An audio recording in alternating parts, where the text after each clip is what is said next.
this hotel in the Pistoia area, but unfortunately it just needed too much renovation. At this house, we just fell in love with the inner and outer courtyard. The stairs and the balcony in the inner courtyard were just lovely. Beautiful house.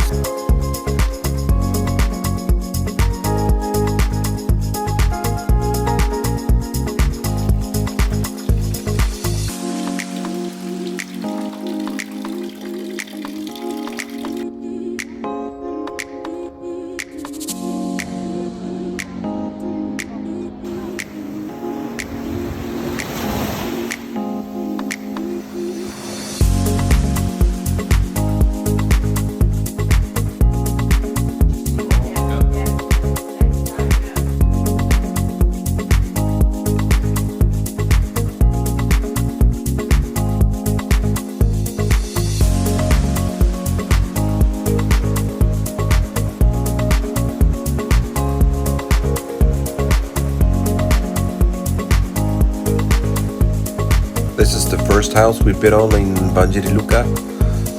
It was a beautiful house, but too much renovation to do. Would have been massive.